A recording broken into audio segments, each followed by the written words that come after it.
स्वागत है दोस्तों इंटरमेंस चैनल के एक और नए वीडियो में, जहां हम एक्सप्लेन करने वाले हैं टाइगर नागेश्वर राव मूवी को। तो वीडियो को शुरू करते हैं और अगर वीडियो अच्छा लगे तो वीडियो को लाइक जरूर कीजिएगा और इसी तरह की वीडियो पाने के लिए आप हमारे चैनल को सब्सक्राइब भी कीजिएगा ताकि आपको इसी तरह की लेटेस्ट और फ्रेश कंटेंट मिलते रहे। तो फिल्म टाइगर नागेश्वर राव प्रधानमंत्री आवास में चोरी की चुनौती मिलने से शुरू होती है। तो आईबी के मुखिया राघवेंद्र राजपूत एक खास बैठक बुला लेते हैं, जिस बैठक में दिल्ली के पुलिस कमिश्नर हैं, वीआईपी सुरक्षा देखने वाले अफसर भी हैं और उन्हें नागेश्वर राव के बारे में और भी जानकारियां चाहिए थी। इसलिए उन्होंने दक्षिण से एक पुलिस अफसर को बुला लिया है जिनका नाम विश्वनाथ शास्त्री है। तो इस बैठक में नागेश्वर उर्फ नागी के किरदार के बारे में जो बातें होती हैं उसी के आधार पर फिल्म आगे बढ़ती है। तो आगे की स्टोरी जो है विश्वनाथ शास्त्री बताता है।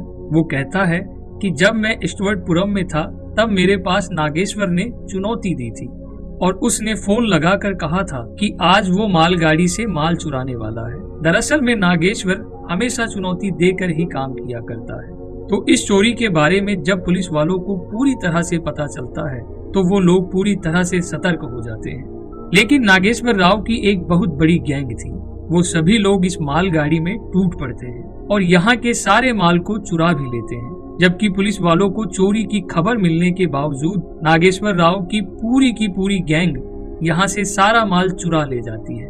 अब इस बात को सारे ऑफिसर को बताना है कि चुनौती देकर चोरी करना उसके लिए कोई बड़ी बात नहीं है। यह बहुत ही आम बात है क्योंकि उसने अपने करियर में बहुत सारी चोरी की है। जब वो 8 साल का था तब से ही उसने काम चालू कर दिया था और 8 साल की उम्र में उसने कोई छोटी मोटी चोरी नहीं की बल्कि उसने एक मर्डर किया था, जिसके बाद कहानी फ्लैशबैक में स्टुअर्टपुरम में पहुंच जाती है, जहां पर कि हम येला मंदा नाम का एक एमएलए को देख पाते हैं।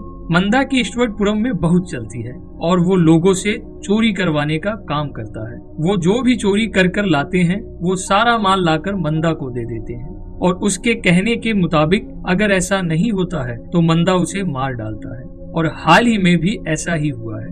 मंदा यहाँ पर नागेश्वर राव के पिता से एक चोरी करवाने को कहता है, जो कि इतनी आसान तो बिल्कुल भी नहीं थी। तो इस चोरी में नागेश्वर के पिता के साथ नागेश्वर खुद जाता है और जब नागेश्वर सिर्फ 8 साल का था तो नागेश्वर के पिता अगर ये चोरी कर लेते हैं तो उन्हें 5 रुपए मिलेंगे और जो भी वो लोग चोरी करके लाएंगे वो सारा चोरी का माल मंदा के पास जाएगा।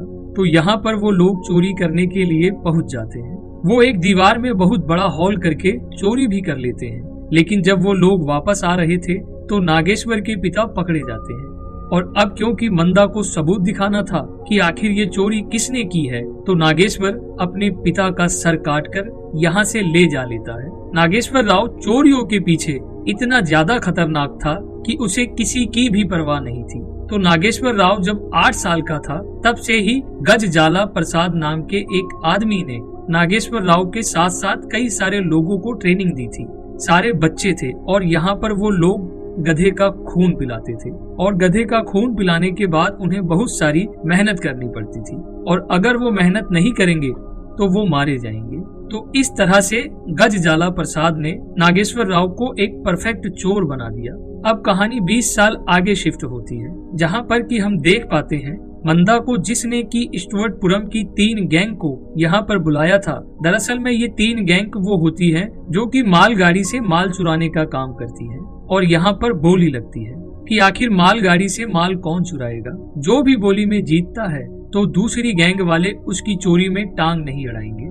तो गुट्टूर रेलवे स्टेशन की बोली लगाई जाती है और एक गैंग वाले ये बोली जीत भी जाते हैं, जिसके बाद हमें पता चलता है कि मंदा का बेटा काशी जो है वो भी बहुत खतरनाक है और मंदा का सारा काम काशी ही संभालता है क्योंकि वो भी बहुत ज्यादा खतरनाक है। यहाँ पर हम देख पाते हैं कि नागेश्वर चाहता है कि यहाँ पर 3 कुर्सी नहीं बल्कि 4 कुर्सी हो, लेकिन इसके लिए उसे एक गैंग की जरूरत थी और उससे भी ज्यादा एक मौके की। लेकिन एक दिन एक मौका जो है वो नागेश्वर के पास खुद चल कर आता है। तो कलकत्ता से एक बहुत बड़ा डॉन आता है जिसका जहाज जो है वो आंध्र प्रदेश के बंदरगाह में फंस गया है और वो पुलिस के कब्जे में है। लेकिन इस काम को करने के लिए तीनों गैंग ने मना कर दिया है और मंदा के लोग भी ये काम नहीं करना चाहते।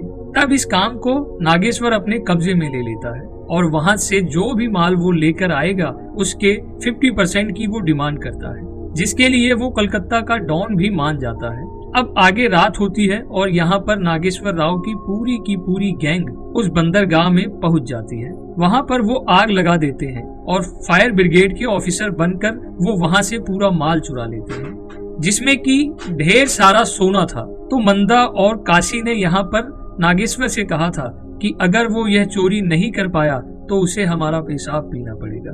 लेकिन नागेश्वर ने उससे कहा था कि अगर उसने यह चोरी कर ली तो यहाँ पर 3 नहीं बल्कि 4 कुर्सियां होंगी, और ऐसा ही होता है। तो नागेश्वर को अब चौथी कुर्सी मिल जाती है। कुर्सी मिलते से ही नागेश्वर बहुत ज्यादा खतरनाक हो जाता है। वो पूरे के पूरे इलाके में बहुत सारे क्राइम करता है और उसे रोकने वाला कोई भी नहीं था। यूं मान लीजिए नागेश्वर राव अपनी मनमानी चलाने लगा था। अब नागेश्वर को कुछ बड़ा करना था, इसलिए उसे गन की जरूरत थी। इसलिए वो एक आदमी से मिलने के लिए ट्रेन में जाता है। जैसे ही वो यहाँ पर ट्रेन में उस आदमी से बात कर रहा होता है, तभी यहाँ पर नागेश्वर की मुलाकात सारा नाम की लड़की से होती है और नागेश्वर सारा को पहली नजर में ही अपना दिल दे बैठता है। और यहाँ पर नागेश्वर सारा को सब कुछ सच सच बता देता है। वो उसे बताता है कि वो एक बहुत बड़ा गुंडा है, चोरियां करता है और लड़कियों के लिए बहुत भूखा भी है, लेकिन अब यह दिल तुम पर अटक गया है। जिसके बाद नागेश्वर हमेशा उसके आसपास रहने लगा था। सारा जो है वो कॉलेज जाती है और एक दिन जब नागेश्वर को मालूम चला कि सारा की शादी हो रही है, तो यहाँ पर नागेश्वर ने उसकी शादी भी तुड़वा दी। लेकिन इस वजह से उन्होंने मंदा से बहुत सारा कर्जा ले लिया था। इसलिए काशी जो है वो यहाँ पर सारा के घर पर पहुँच जाता है और सारा के पिता से पैसे मांगता है, लेकिन उनके पास पैसे तो नहीं थे। इसलिए काशी जो है वो सारा को अपने साथ ले जाने लगता है। लेकिन तभी यहाँ पर एंट्री होती है नागेश्वर राव की। लेकिन काशी उससे बिल्कुल भी नहीं डरता है, क्योंकि वो एमएलए का बेटा है। लेकिन जब नागेश्वर राव अपनी जेब से गन निकालता है तो सभी लोग दूर हो जाते हैं और वो सभी को बता देता है कि सारा से वो प्यार करता है। अब ये सारी चीजें हो जाने के बाद कहीं ना कहीं सारा भी नागेश्वर को पसंद करने लगी थी। दोनों एक दूसरे से प्यार करने लगे थे और इसी तरह से कुछ दिन वो साथ में रहते हैं। सारा बहुत अच्छे से जानती है कि उसके घर वाले नागेश्वर से शादी नहीं होने देंगे, इसलिए वो भागने की बात भी करती है। अब आगे हम देखते हैं कि नागेश्वर जब अदालत के बाहर था, तभी यहाँ पर एक पुलिस इंस्पेक्टर मौली जो है वो एक वेश्या के साथ उल्टी सीधी हरकत करने लगता है, जो देखकर नागेश्वर को बिल्कुल भी अच्छा नहीं लगता। यहाँ वो उसे मजा चखाता है और उसे बहुत मारता है। अब नागेश्वर जो है वो सारा के पास जाता है और उससे कहता है कि मैं एक बहुत बड़ी चोरी करने वाला हूँ, और उसे स्टेशन और टाइम भी बता देता है और उससे कहता है कि चोरी के बाद तुम मुझे वहाँ मिलो। जिसके बाद नागेश्वर जो है अपनी पूरी की पूरी गैंग लेकर उस जगह पर पहुंच जाता है। चोरी पूरी तरह से सक्सेसफुल रहती है, लेकिन बीच में यहाँ पर नागेश्वर की कुछ दोस्त पकड़े जाते हैं, तो उन्हें छुड़ाने के लिए नागेश्वर यहाँ पर एक तगड़ी फाइट करता है। लेकिन बीच में हम देखते हैं कि नागेश्वर के पीछे पुलिस पड़ चुकी थी, इसलिए नागेश्वर ने अपना सारा सोना यहाँ पर अपने दोस्तों को दे दिया था और यहाँ से सीधा रेलवे स्टेशन पहुँच गया था, जहाँ पर कि सारा उसका इंतजार कर रही थी। लेकिन जब वो स्टेशन पहुँचता है तो वो देखता है कि काशी और पुलिस वाले पहले से ही यहाँ पर नागेश्वर का इंतजार कर रहे हैं।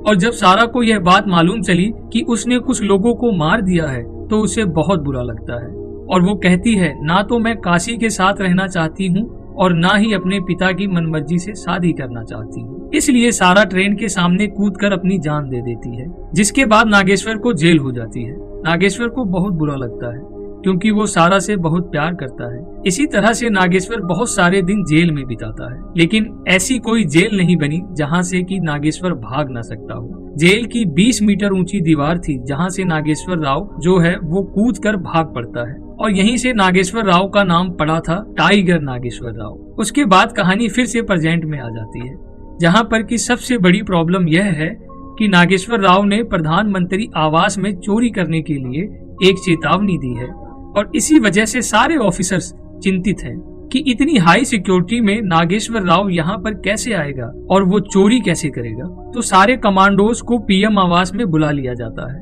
तो अब अगली सुबह होती है और नागेश्वर राव यहाँ पर नहीं आता है। तो पीएम मैडम अपने काम के लिए निकल पड़ती हैं। जैसे ही वो अपने कार से जाने लगती हैं, तो राघवेंद्र राजपूत को मालूम चलता है कि पीएम मैडम तो अपने कमरे में हैं। तो फिर वो पीएम मैडम कौन है जो कि हाल ही में कार से गई है? यह सुनने के बाद तो राघवेंद्र राजपूत सारे ऑफिसरों के साथ मिलकर उनकी कार का पीछा करने लगते हैं और वहां पहुंचने के बाद उन्हें मालूम चलता है कि दरअसल में पीएम मैडम तो सचमुच कार में है। और तब उन्हें मालूम चलता है कि जो पीएम मैडम कमरे में है वो कोई पीएम मैडम नहीं बल्कि नागेश्वर है।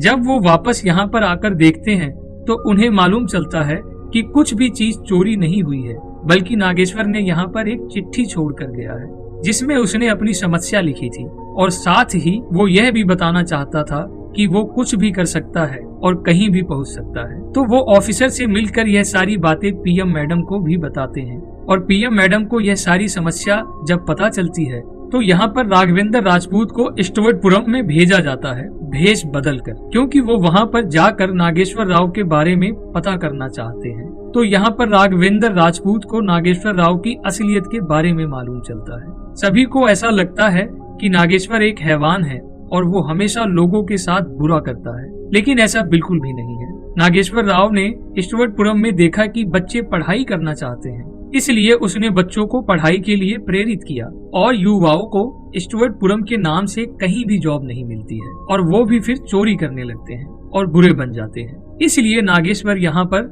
चाहता है कि स्टुअर्टपुरम में एक फैक्ट्री बने जिसमें कि सारे युवाओं को स्टुअर्टपुरम में काम मिल सके। अब क्योंकि स्टुअर्टपुरम में कुछ अच्छा होने जा रहा था, इसलिए हेमा मैडम भी उनका साथ देती है। लेकिन कहीं ना कहीं मंदा यह बिल्कुल भी नहीं चाहता है कि स्टुअर्टपुरम का विकास हो।